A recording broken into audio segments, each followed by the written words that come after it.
Welcome to my channel. আজকে আমি আপনাদেরকে দেখাবো এক্সেলের VLOOKUP ফর্মুলা।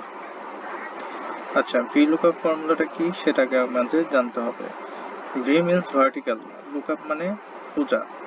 তো ভার্টিক্যালি খোঁজা, ভার্টিক্যাল বলতে প্রিভিয়াস আমার ভিডিওতে আমি দেখেছিলাম এটা হচ্ছে গিয়ে কলাম আর এটাকে বলা হচ্ছে গিয়ে রো।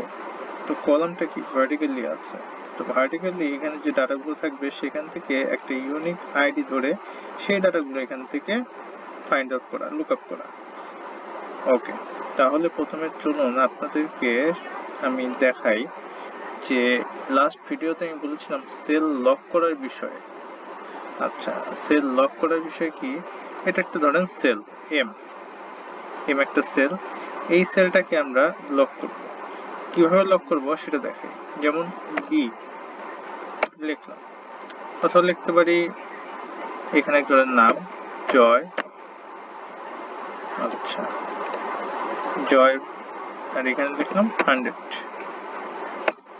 ঠিক আছে, তো জয়ের যে বিষয়টা আছে, জয়ের সাথে আছে 100। এখন আমি যদি এখানে সমান সমান দেই, সমান সমান এখানে ধরলাম কি জয়, এন্টার দিলাম, তো এখানে জয় আসলো। আচ্ছা, এখানে লিখি কি আবির, আবির 100। তাহলে ঠিক আমি যদি এটাকে কপি পেস্ট করি তাহলে এখানে কি চলে আসছে, আবির ও ধরেছে। আচ্ছা, তারপরে ধরেন এখানে লিখলাম কাউসার, লিখলাম 100। এটা সিরিয়াল নাম্বার, এটা ম্যান্ডেটরি না। ঠিক আছে, তা আমি যদি এখানে কপি করি তাহলে দেখবেন যে এখানেও কাউসার চলে আসছে। তো আমার যেখানে এখন যেটা প্রয়োজন সেটা হচ্ছে গিয়ে আমি এই সব জায়গায় জয় থাকবে, খালি একটা ক্লিকই আমার সব জায়গায় জয় চলে আসবে। কিভাবে আসবে দেখো, এইখানে M3টা যখন এসেছে, M মানে বোঝাচ্ছে কি কলাম, আর 3 মানে বোঝাচ্ছে রো। তার মানে এটা M নাম্বার কলামের 3 নাম্বার রোতে আছে জয়। আচ্ছা, আমি চাচ্ছি কি যে এই 3 নাম্বার কলামে এবং এই M কলামের 3 নাম্বার রোতে জয় থাকবে। এটা আমি যতক্ষণ নিচে টানবো ততক্ষণ পর্যন্ত ও এইটাই অবস্থায় থাকবে। তো সেক্ষেত্রে আমাদের কি করতে হবে, এইখানে M এর আগে একটা ডলার সাইন দিতে হবে। শিফট 4 কিবোর্ড কমান্ডে ডলার সাইন। আচ্ছা, তার মানে আমার এই এমটা লক হয়ে গেছে। মানে এখন যদি আমি এটাকে এটা এন্টার দিয়ে দেখাই, এটাকে এখন যদি আমি এইদিকে টানি তাহলেও ওর জায়গায় থাকবে, ও এইখান থেকে ধরে 100 হবে না। যেমন দেখেন আমি এখান থেকে ফর্মাল পার্ট থেকে ডলার সাইনটা আবার রিমুভ করে দিলাম, এন্টার দিলাম। আচ্ছা, এখন আমি এখান থেকে যদি আবার টানি তাহলে দেখেন এখানে 100 ধরেছে, ও ওর মতো যাবে। এখান থেকে যতই থাকবে ও আস্তে আস্তে যেতেই থাকবে। তো আমার এটা করার কারণ হচ্ছে গিয়ে ওকে তো আমি কোথাও বাঁধতে পারিনি, দ্যাটস ওয়াই ও এখন এই অবস্থায় আছে। তো এখন আমি যেটা যদি এটাকে লক করি, আবার এখানে যে লক করা আছে, আমি আবার এই রোটাও আমি লক করে দিই, তাহলে শিফট 4 কিবোর্ড কমান্ড, তাহলে M নাম্বার কলামও লক হয়েছে, 3 নাম্বার রোটাও আমাদের লক হয়েছে। এখন এন্টার ক্লিক করলাম। এখন দেখেন আমি জয়কে যদি এইদিকে টানি, জয়ই আছে, আরো টানি জয় আছে, কিন্তু আবার আবিরকে টানি ও কিন্তু চেঞ্জ হয়ে যাচ্ছে। কারণটা কি, আবিরের এই জায়গাটা আমার লক করা নেই। এখন আমি জয়কে একটু নিচে টানি, জয়ই আছে। এর একটা মাত্রই কারণ আমরা এই সেলটাকে লক করে ফেলছি, দ্যাটস ওয়াই ওইভাবে করে মুভ করছে। তাহলে সেল লক করার বিষয়টা আমরা সম্পূর্ণ ক্লিয়ার হয়েছে আশা করা যায়। যদি এরপরও কোনো কোয়েশ্চেন থাকে দেন আমার ইনবক্সে কমেন্ট করবেন। আচ্ছা, আসুন আজকে আপনাদের যে ফর্মুলাটা দেখাবো সেটা হচ্ছে গিয়ে VLOOKUP ফর্মুলা। এখন VLOOKUP ফার্স্টেই বলেছিলাম V তে ভার্টিক্যাল, L এ লুকআপ। আচ্ছা, তো VLOOKUP ফর্মুলাটা কি হতে পারে, প্রথমে সমান সমান VLOOKUP চলে আসছে, ফার্স্ট ব্র্যাকেট। এখন আমরা এখানে দেখিয়েছি কি দেখেন, এখানে আপনাদের সুন্দর করে একটা কিছু বুঝিয়ে দিয়েছে। এক্সেল আমাদের অনেক কিছু শিখে হয় যদি আমরা ঠিক মতো বুঝতে পারি ওদের কমান্ডগুলো কি চাচ্ছে। যেমন লুকআপ ভ্যালু, কোন ভ্যালুটাকে আমরা লুকআপ করবো, খুঁজবো, এই ভ্যালুটাকে নিলাম টেবিল অ্যারে। এখন এখানে একটা কমা দিতে হবে, টেবিল অ্যারে। টেবিল অ্যারেটা কি, কোন টেবিল থেকে এই ডাটাটা নিবে, তো এই যে এই টেবিল থেকে এই ডাটাটা নেবে, আমি এটুকু সিলেক্ট করলাম।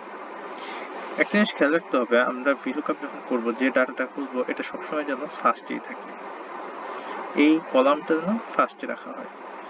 আচ্ছা, এখন আমরা কতটুকু টেবিলে নিলাম, ই থেকে জি, ই থেকে জি। তাহলে ই থেকে জি হলে আমাদের এটা লক করে দিতে হবে। তাহলে ওই সেম শিফট 4 দিতে পারে, অথবা ফাংশন F4 দিলে আমাদের, যদি সরাসরি ফাংশন F4 দিই তাহলে সরাসরি লক হয়ে যাবে।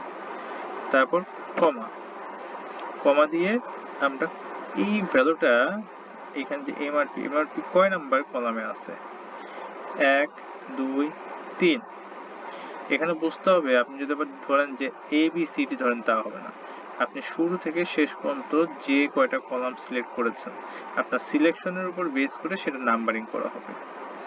3টা কলাম সিলেক্ট করেছেন, 3 নাম্বার কলাম, তার মানে এখানে 3 আসবে। তারপরে কমা দিতে হবে একটা, তারপরে ট্রু অর ফলস, 0 যদি আমি এটা এই অবস্থায় ছেড়ে দিই তাহলে ও এক্সাক্ট ম্যাচ করবে না, আমার 0 অবশ্যই দিতে হবে, কারণ আমার 100% ম্যাচ লাগবে। এখন ব্র্যাকেট এনক্লোজ করে দিলাম, এন্টার।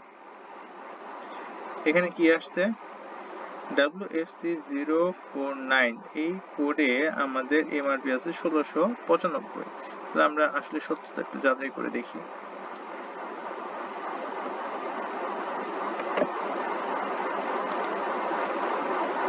কত আছে, 1695। ওয়াও, বাহ, কি সুন্দর তো। এখন এটাকে আমরা ড্র্যাগ ডাউন ক্লিক করি, বা প্রত্যেকটার আলাদা আলাদা এমআরপি চলে আসছে, তাই না? আচ্ছা, তার মানে এই VLOOKUP ফর্মুলা দ্বারা আমরা আমাদের অনেক বড় বড় ডাটাকে আমরা খুব সহজে অনায়াসে সিম্পল 2 মিনিটের মধ্যে বা 30 সেকেন্ডের মধ্যে কাজ শেষ করে দিতে পারি। এটা হচ্ছে গিয়ে আজকের VLOOKUP ফর্মুলা। আগামীতে এই VLOOKUP-এরই একটা অ্যাডভান্স ফর্মুলা আছে, যেটা আমরা অনেকেই জানি না। এই অ্যাডভান্স ফর্মুলাটা আগামীতে শেয়ার করব। হ্যাঁ, আরেকটা বিষয়, অনেকে আমাকে ফোনে এবং মেসেঞ্জারে রিকোয়েস্ট করেছে যে রিটেল সেলস নিয়ে একটা চমৎকার একটা ভিডিও তৈরি করতে।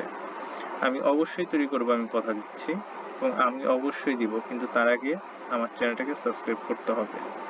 আমার সাবস্ক্রাইবার বাড়বে, ভিউ বাড়বে, আমিও আস্তে আস্তে নতুন নতুন জিনিস দিতে থাকবো। আমি রিটেল পলিসিটাও শেয়ার করবো এখানে, সেলস পলিসি কি হবে, সেলস ট্র্যাকিং কি হবে, ডিসকাউন্ট পলিসি কি হবে, ডিসকাউন্ট ট্র্যাকিং কি হবে, ইনসেনটিভ কিভাবে আপনারা 1 মিনিটের মধ্যে ইনসেনটিভ ক্যালকুলেশন করবেন, এইটা পর্যন্ত আমি আপনাদেরকে ফর্মুলাটা দিয়ে দিব। সো নেক্সট ভিডিওতে অবশ্যই আমি VLOOKUP-এর অ্যাডভান্সটা দেখাবো। সেই পর্যন্ত আপনারা আমার ভিডিওতে আমার চ্যানেলটাকে সাবস্ক্রাইব করবেন এবং ভিডিওতে লাইক দিবেন। কোনো কিছু জানার থাকলে ইনবক্সে কমেন্ট আছে, কমেন্ট করবেন। টিল দেন, আল্লাহ হাফেজ।